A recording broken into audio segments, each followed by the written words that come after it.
overwhelmed, out of place, burnt out, or anxious during the school year? Every single day, students all over the world, no matter their race, no matter their age, no matter their size, struggle with these exact feelings every single day.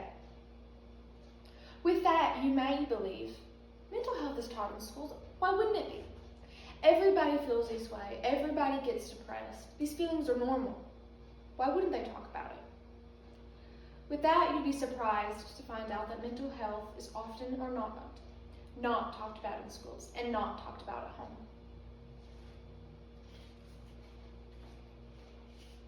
Today, I want to take you to explore and talk about why I believe you should talk about mental health not only in the classroom, but also at home, and why I believe that nobody should feel like they have to take on a silent battle alone.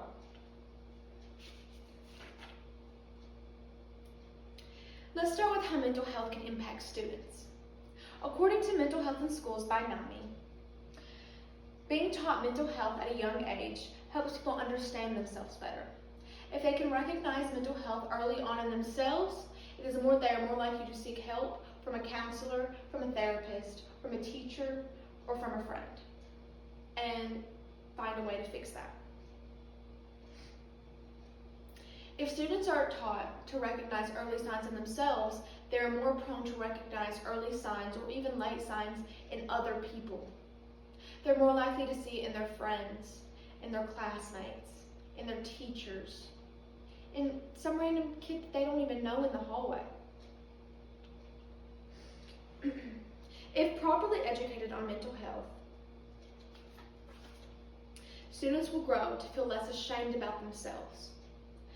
They won't feel the embarrassment of, I'm sad all the time and everybody is always happy, or everybody is going out and I'm so anxious, or I'm so anxious about this test.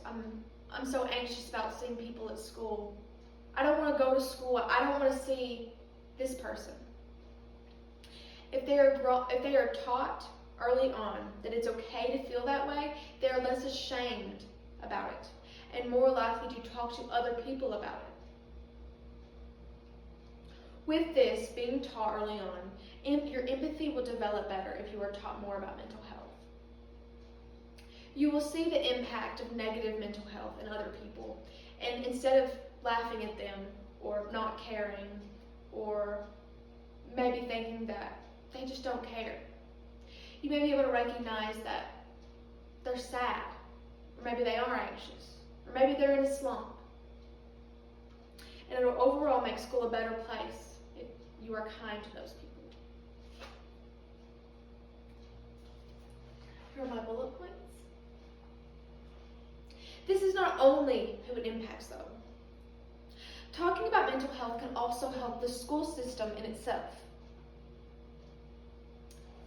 If students feel more inclined to talk about mental health at school, and they're taught that it's okay and that it's normal, they're more likely to use the resources that you lay out for them to use, such as their counselor, such as their teacher, such as going to the nurse, such as going to the principal. This will also help understanding students and how they work. You may recognize in a student that every fall they fall into a slump, or every spring they fall into a slump. It's that repetition of this time every year they seem to fall into a depressive state and they don't get their work done. And you'll be able to help them through that until they come out of their slump. You may have a student that comes in every day and is laughing and laughs with their friends and answers all the questions and is on top of their work. And then one day they come in and they put their head down and they don't talk and they don't answer questions and they don't care about their work. And if the teacher and employees can recognize that in a student, they're more likely to go up to them and ask them if they're okay. Ask them if they need help. That student may be being bullied. That student may have something going on at home. That student may not be sleeping enough. And for that teacher to be able to recognize and evaluate that situation and confront the student about their behavior can often save people's lives.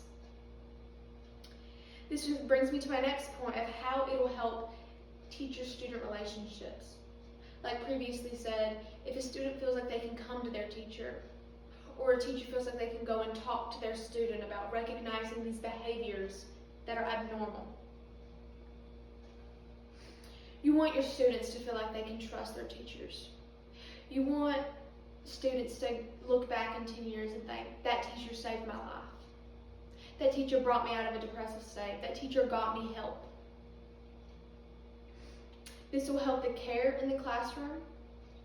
It'll make it feel like not just a group of people that come in every day and sit in their desks and do math and do science and do English, but it'll make the classroom feel more like a community and a family that helps everyone. Here are my bullet points.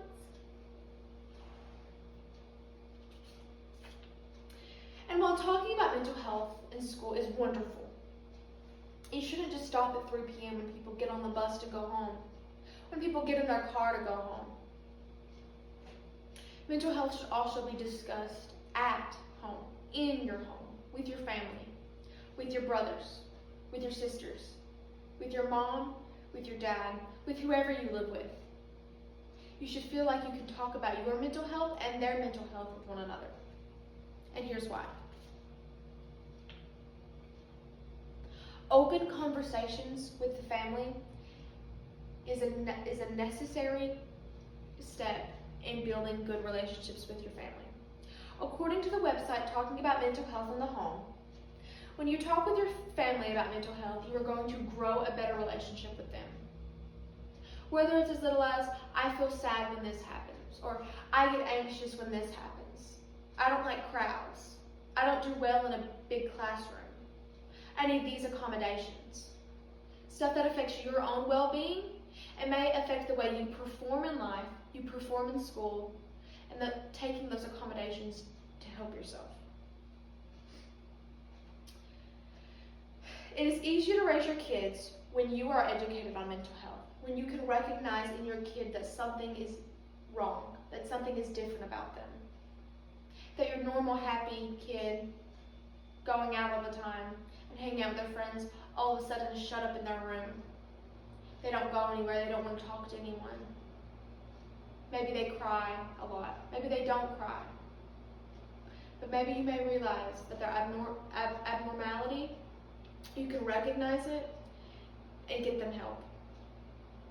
It's not only the parents that need to be able to recognize mental health as well.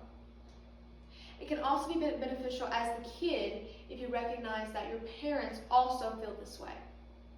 Your mom may have anxiety, your dad may have depression. And if you can recognize those in your parents and talk to your parents, you can help yourself and help them as well.